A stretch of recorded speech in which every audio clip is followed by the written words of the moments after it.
दोस्तों, आज की कहानी किसी फिल्म की नहीं बल्कि एक सच्ची घटना की कहानी है, जिससे सुनने के बाद लोग आज भी उस जगह के पास जाने से डरते हैं। ये कहानी है चार दोस्तों की जो एक रात की मस्ती के लिए गए। अगर आप रात में वीडियो देख रहे हो तो लाइट बंद मत कीजिएगा, क्योंकि कुछ कहानियां सुनी नहीं जाती, महसूस भी होती है। दिल्ली के पास एक छोटा सा गांव था, उसका नाम नवगढ़ था और उसके बाहर एक पुरानी हवेली थी जिसे लोग काली हवेली कहते थे। कहते हैं वहाँ 20 साल पहले एक परिवार अचानक से गायब हो गया था और ना कोई लाश मिली ना कोई सुराग। गांव वालों का मानना है कि वहाँ कोई साया रहता है जो लोगों को रात में वहाँ बुलाता है। लेकिन शहर के चार दोस्त आरव, कबीर, मोंटी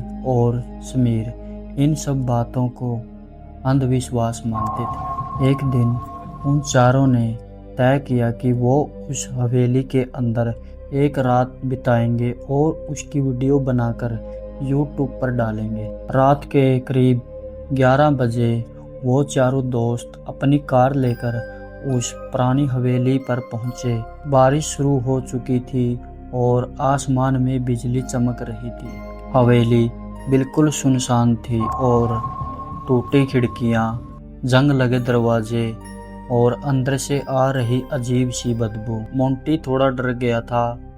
वो बोला, भाई मुझे यहाँ कुछ सही नहीं लग रहा। लेकिन कबीर हंसते हुए बोला, अगर भूत भी मिला तो उसके साथ भी व्लॉग बना लेंगे। और उसकी बात सुनकर सब हंसने लगे। उन्होंने कैमरा ऑन किया और हवेली के अंदर चले गए और वहाँ पर बहुत अंधेरा था। दीवारों पर पुराने खून जैसे निशान बने थे और छत पर मकड़ियों के जाले लटके थे। तभी ऊपर से उनको चलने की आवाज आई। चारों दोस्त अचानक से चुप हो गए। समीर बोला, ऊपर कोई है क्या?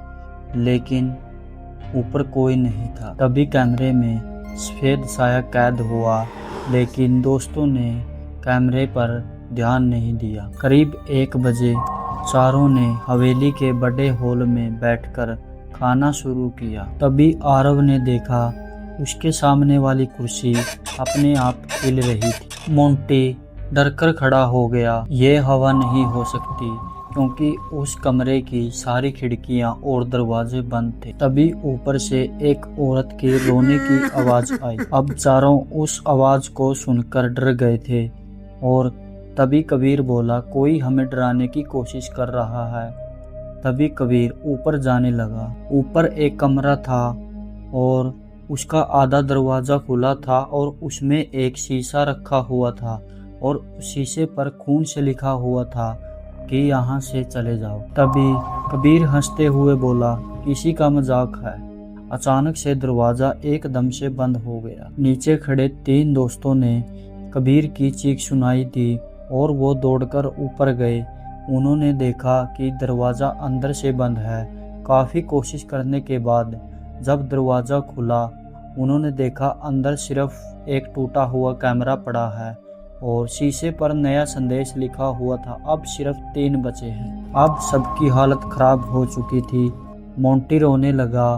उन्होंने तुरंत फैसला किया कि अब वो इस हवेली से बाहर जाएंगे। वो बाहर जाने लगे।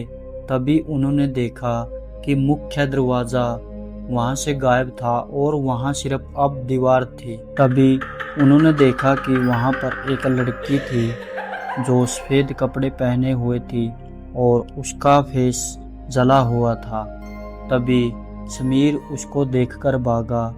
तभी उसकी बस सिर्फ चीखने की आवाज़ आई। अब सिर्फ आरव और मोंटी बचे थे।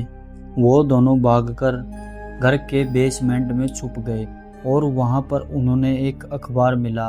उस अखबार में लिखा था कि यहाँ 20 साल पहले एक लड़की रहती थी। उसका नाम नैना था। उसकी फैमिली ने उसकी मिलकर हत्या कर दी, क्योंकि वो किसी दूसरे धर्म के लड़के से प्यार करती थी और मरते वक्त उसने कहा था कि जो भी इस हवेली में आएगा वो कभी जिंदा नहीं लौटेगा।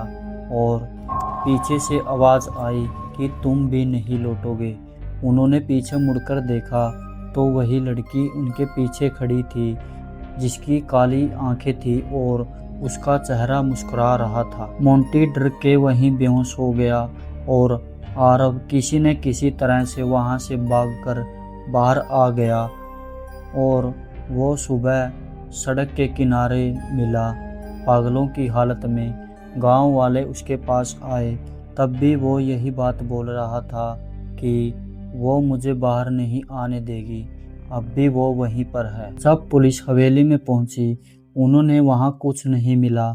मिला तो सिर्फ उनका एक कैमरा, जिसमें आखिरी रिकॉर्डिंग यही थी।